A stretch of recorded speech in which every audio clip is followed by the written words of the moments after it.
Hello student.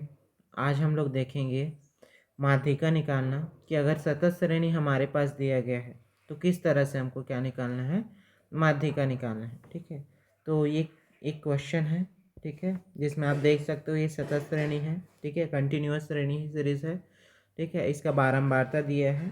अब इसमें question पूछा जाएगा कि इसमें आपको क्या करना है, माध्यिका निकालना है। तो जैसे कि हम सबको पता है माध्यिका जब भी निकालते हैं तो संचयी आवृत्ति हमको निकालना रहता है। तो सबसे पहला आपका काम क्या होगा, संचयी आवृत्ति निकालना। संचयी आवृत्ति कैसे निकालते हैं, जैसे कि पिछले वीडियो में मैंने बताया, पहला जो भी नंबर रहेगा उसको एज इट इज लिख देना है। तो पहला नंबर बारंबारता में क्या है, 2 है, तो उसको एज इट इज लिख दिया। ठीक है, अब 2 और 5 को जोड़ोगे तो यहाँ पे लिखोगे कितना हो जाएगा, 7। 7 और 8 को जोड़ोगे कितना हो जाएगा, 15। 15 और 10 को जोड़ोगे कितना हो जाएगा, 25। 25 और 6 को जोड़ोगे कितना हो जाएगा, 31। 31 और 4 को जोड़ोगे कितना हो जाएगा, 35। 35 और 3 को जोड़ोगे कितना हो जाएगा, 38। 38 और 2 को जोड़ोगे कितना हो जाएगा, 40। ये हमारा क्या निकल के आ गया, संचयी आवृत्ति निकल के आ गया। ठीक है, अब संचयी आवृत्ति हमने निकाल लिया। अब इसमें हमको एक माध्यिका संख्या निकालना रहता है। माध्यिका संख्या निकालना रहता है, जिसको हम स्मॉल m से प्रदर्शित करते हैं। और माध्यिका संख्या बराबर क्या होता है, summation of f divided by 2।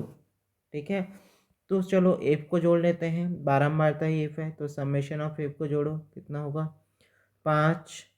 2 और 5 7। 7 और 8 कितना हो जाएगा, 15। 15 और 10 25। 25 और 6 31। 31 और 4 35। 35 और 3 38 और 2 40। कितना हो गया, 40 हो गया। ठीक है, याद रखना समेशन ऑफ एक जो संचयी आवृत्ति के अंतिम अंक है उसी के बराबर रहता है। ठीक है, तो फिर माध्यिका संख्या का मान निकाल लेते हैं। समेशन ऑफ एफ का वैल्यू कितना है, 40 बटे 2 बराबर कितना हो जाएगा, 20। ठीक है, ये हमारा क्या आ गया, 20 आ गया, क्या, माध्यिका संख्या। ठीक है, अब हमने माध्यिका का सूत्र पढ़ा होगा। ठीक है, माध्यिका का क्या सूत्र होता है, माध्यिका बराबर होता है L1 plus L2 minus L1 divided by F into M minus C. ये क्या होता है, माध्यिका का सूत्र होता है। अब इस सूत्र में देखो क्या क्या दिया है, L1 दिया है, L1 क्या है, लोअर यूनिट है। L2 क्या है, हायर यूनिट है। ठीक है, L2 क्या है, हायर यूनिट है, डिवाइडेड बाय F क्या है, जो भी बारंबारता आएगा वो है। ठीक है, M माध्यिका संख्या है, और माध्यिका संख्या जो भी संचयी आवृत्ति के अंदर ही में आएगा माध्यिका संख्या, उसके ऊपर का वैल्यू क्या होगा, C होगा। तो हमारे पास देखो, अब हमको इसमें से कुछ भी नहीं पता, हमारे पास माध्यिका संख्या आ गया है कितना, 20। अब इस माध्यिका संख्या को देखो कौन से संचयी आवृत्ति के अंतर्गत आता है, तो इस संचयी आवृत्ति के अंतर्गत आएगा ये 25 से कम है ना 20, तो इस वाले संचयी आवृत्ति के संचयी आवृत्ति के अंतर्गत आएगा। ठीक है, अब इसमें देखो क्या क्या होगा, ये जो 10 है वो एफ होगा, ये 10 क्या होगा, एफ होगा। 15 क्या होगा, L1 होगा, और 20 क्या होगा, L2 होगा। और इस संचयी आवृत्ति में इस 25 का ऊपर वाला जो वैल्यू है वो क्या होगा, C होगा। ठीक है, अब हमारे पास सभी वैल्यू है, क्या क्या है, L1 कितना है, 15 है। L2 कितना है, 20 है। F कितना है, 10 है। M कितना है, M का वैल्यू हमने निकाल लिया है 20, और C का वैल्यू कितना है, 15। ठीक है, अब बस इस वैल्यू को रख दो, फार्मूले में लगते हैं, क्या हो जाएगा, L1 का वैल्यू कितना आया है, 15, प्लस L2 का वैल्यू कितना है, 20। L1 का कितना है, 15, 20 माइनस 15 ये हो गया, डिवाइडेड बाय F का वैल्यू कितना है, 10। M का वैल्यू कितना है, 20। C का वैल्यू कितना है, 15। ठीक है, अब इसको निकाल लो, आपको माध्यिका निकल के आएगा।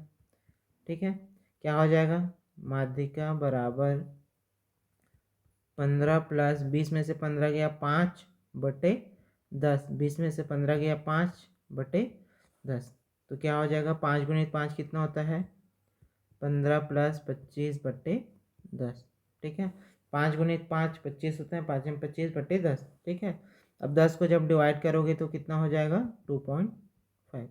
तो 15 प्लस 2.5 इज इक्वल टू क्या हो जाएगा 17.5। तो ये जो 17.5 आया है यही आपका क्या है माध्यिका है। तो लिखना है कि अतः इस सतत श्रेणी का माध्यिका 17.5 होगा। अतः इस सतत श्रेणी का माध्यिका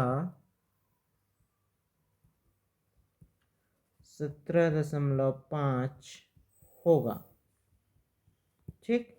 ये हमारा क्या आ गया आंसर आ गया। इसी तरह से आपको क्या निकालना है माध्यिका निकालना है अगर आपको क्या दिया रहेगा सतत श्रेणी दिया रहेगा। होप आप लोगों के समझ में आया होगा। Thank you.